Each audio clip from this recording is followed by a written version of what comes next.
প্রস্তুত ভারত এই বলেই আরব সাগর থেকে ব্রহ্মস ছুড়ল নৌসেনা। তারপর পড়ল কোথায়? তাহলে কি খেলা শুরু করে দিল ভারত? বেজেই গেল কি যুদ্ধের দামামা? ভারত শক্তি প্রয়োগ করলে কি হবে পাকিস্তানের? পাল্টা জবাব কি পাকিস্তানও দেবে? দেখুন, চুপ করে নেই ভারত। সম্প্রতি একটি ভিডিও পোস্ট করে সেই কথাটাই মনে করিয়ে দিল ভারতীয় নৌসেনা। পেহেলগাঁওয়ের ঘটনার পর থেকে করাচি বন্দরে নরণচরণ বাড়িয়েছে পাকিস্তান নৌসেনা। এমনকি আবহ যখন বারংবার যুদ্ধের দিকে ইঙ্গিত করছে, সেই পরিস্থিতিতে করাচিতে একটি মহড়াও করে পাক সেনা।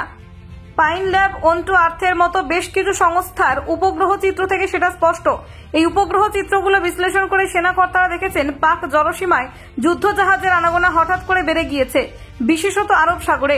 এবার সেই আরব সাগর থেকেই হুঁশিয়ারি ভারতীয় নৌসেনার। সম্প্রতি সেখানে বিশেষ মহড়া ছিল ভারতীয় নৌসেনার। ইতিমধ্যেই যার একাধিক ভিডিও ঘুরে বেড়াচ্ছে সমাজ মাধ্যমে। দূরে ঘাপটি মেরে বসে থাকা শত্রু জাহাজ কিভাবে গুড়িয়ে দিতে পারে নৌসেনা, সেই মহড়া করতেই আরব সাগরে জড়ো হয়েছিল একাধিক যুদ্ধজাহাজ। পরপর ছোড়া হয় ব্রহ্মস ক্ষেপণাস্ত্র। মাঝ সমুদ্র থেকে ক্ষেপণাস্ত্র ছোড়ার সেই ভিডিও নিজেদের সমাজ মাধ্যমে পোস্ট করেছে ভারতীয় সেনাও।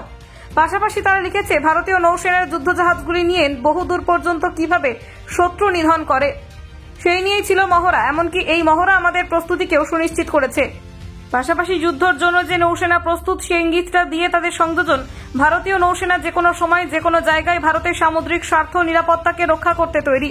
এছাড়াও ফ্রান্সের সঙ্গে 26টি রাফাল মেরিন যুদ্ধ বিমানের চুক্তি নিয়ে আলোচনা প্রায় শেষ পর্যায়ে। সবকিছু ঠিক থাকলে এপ্রিল মাসেই ভারত এবং ফ্রান্সের মধ্যে রাফাল চুক্তি সই হতে পারে। ফ্রান্সের প্রতিরক্ষা মন্ত্রী সেবাস্তিয়ান লেকেউনিও থাকতে পারেন এই চুক্তি স্বাক্ষর অনুষ্ঠানে। তবে এই চুক্তি কোথায় সই হবে তা এখনো নিশ্চিত নয়। বিভিন্ন জাতীয় ও আন্তর্জাতিক সংবাদ সূত্রে খবর, এই এপ্রিল মাসেই 63,000 কোটি টাকার চুক্তি স্বাক্ষরিত হবে ভারত এবং ফ্রান্সের মধ্যে।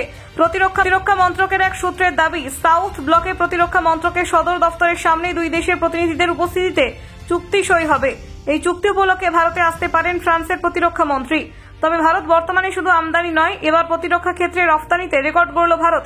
প্রতিরক্ষা মন্ত্রী রাজনাথ সিং দাবি করেছেন, 2024-25 অর্থবর্ষে প্রতিরক্ষা ক্ষেত্রে ভারতের রফতানির অঙ্কটা 23,622 কোটি টাকা ছুঁয়ে ফেলেছে, যা 2023-24 অর্থবর্ষের থেকে 12.04% বেশি তো বটেই।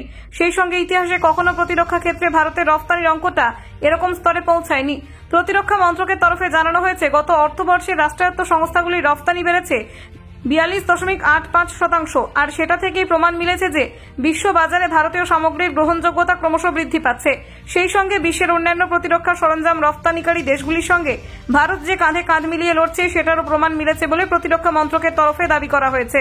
Bureau report, Bangla digital TV.